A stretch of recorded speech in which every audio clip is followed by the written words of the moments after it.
అన్నమయ్య జిల్లా ఏర్పడ్డ తర్వాత అన్నమయ్య పోలీసు ఈ గత 3 సంవత్సరాల్లో నిన్న ఈ 2-3 రోజులు అనేది చాలా క్లిష్టమైన దాని నుంచి ఒక మైలురాయిగా మనం చెప్పుకోవచ్చు.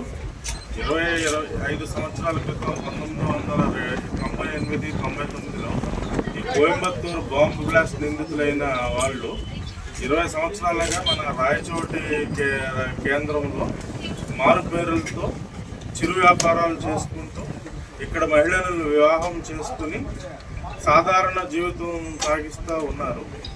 ఈ విషయం మనకి తెలియదు పూర్తిగా, అసలు మనకి ఎవరికి ఎటువంటి అవగాహన కానీ దీనికి సంబంధించిన ఆనమాలు కానీ ఎవరికి లేకపోవటం. అయితే గత 3 రోజుల క్రితం ఒక అనుభవమైన సంఘటన జరిగింది. తమిళనాడు పోలీసులు వాళ్ళు NBW ఎగ్జిక్యూట్ చేయడానికి వాళ్ళు ఒక టీం వచ్చి మన సహకారం అందిస్తుంది. మనం సహకరించి వాళ్ళు ఎవరైతే ఉన్నారో వాళ్ళు చెప్పిన ఆనమాళ్ళ ప్రకారం వాళ్ళని పట్టుకుని వాళ్ళకి అప్పచెప్పడం జరిగింది. కానీ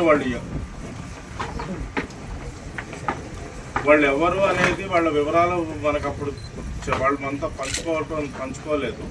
తర్వాత అంతా పూర్తయి వాళ్ళు తీసుకువెళ్ళిన తర్వాత అంతా ఎవరు వాళ్ళు ఏమిటి అనేది మనం వివరాలు అడిగిన తర్వాత వాళ్ళు ఈ విధమైన వాళ్ళు ఇంత భయంకరమైన తీవ్రవాదులు అనేది మనకు చెప్పడం జరిగింది. మరి మీరు ముందెందుకు చెప్పలేదంటే ఏమో ఇక్కడ మీరు వాళ్ళని పట్టుకునే క్రమంలో ఏమన్నా శాంతి భద్రతలకు విఘాతం కలగొచ్చు, ఏదన్నా జరగచ్చు అని మీకు ముందు చెప్పలేదన్నారు. తర్వాత అన్నమయ్య ఎస్పీ గారు ఆధ్వర్యంలో రాయచోటి డిఎస్పీ గారు, టౌన్ సిఐ గారు, ఇంకా ఇతర రాయచోట్లో ఉన్న పోలీస్ సిబ్బంది అంతా కూడా ఎవరైతే 2 అనుమానితులు గారో వాళ్ళ ఇళ్ళకి వెళ్ళి మనం సర్చ్ కండక్ట్ చేయడం జరిగింది. ఆ ఇంట్లో వాళ్ళు ఇక్కడ ఈ స్థానికులను ఎవరినైతే వివాహం చేసిన 2 మహిళలు కూడా ముందు మనకి సర్చ్కి వెళ్ళినప్పుడు పోలీసుల్ని అడ్డుకోవడం జరిగింది. వాళ్ళు సముదాయించిన తర్వాత అంతా వాళ్ళు కలిగించిన ఆటంకాలన్నింటినీ మనం అధిగమించి మనం సర్చ్ కండక్ట్ చేస్తే అందులో మన్సూర్ ఖాన్ అమానుల్లా అనే పేరుతో ఇక్కడ చలామణి అవుతున్న వ్యక్తి ఇంటిలో అతి భయంకరమైన పేలుడు సామాగ్రి, విధ్వంసకర సామాగ్రి, కత్తులు తర్వాత అతి ప్రమాదకరమైన విస్ఫోటక సామాగ్రి అంతా కూడా మనకు లభ్యమైంది. తర్వాత ఇంకో వ్యక్తి మన్సూర్ ఇంట్లో కూడా కొంత సామాగ్రి మనకు లభ్యమైంది. తర్వాత ఏమిటనే దాని మీద వీళ్ళ గురించి విచారిస్తే ఈ Coimbatore bomb blast case, Egmore bomb blast case, బెంగళూరులో 2013లో మల్లేశ్వరం బాంబ్ బ్లాస్ట్ కేసులో ఇది అబూబకర్ సిద్దికీ అలియాస్ అమానుల్లా అనే వ్యక్తి ప్రథమ నిందితుడు. వీళ్ళంతా కూడా అల్ఉమా ఉగ్రవాద సంస్థకు చెందినవారు. వీళ్ళు ఏంటంటే హదీస్ అనే శాఖ, ఇస్లాం మతంలోని హదీస్ శాఖ అనే దాని నుంచి ప్రేరేపించబడి దానిలోనే ఉన్న తీవ్రవాదపు ఛాందస్వాదాన్ని వీళ్ళు ప్రాక్టీస్ చేస్తుంటారు. సో అత్యధికంగా ఈ ISIS కానీ ఈ అల్ఉమా కానీ ఇదంతా కూడా ఒకే రకమైన భావజాలానికి ప్రేరేపించబడి పనిచేసేవాళ్ళు అనమాట. సో వీళ్ళ రైట్స్లో ఏంటంటే వీళ్ళు భారతదేశంలో అనేక నగరాలు వీళ్ళు పర్యటించున్నారు.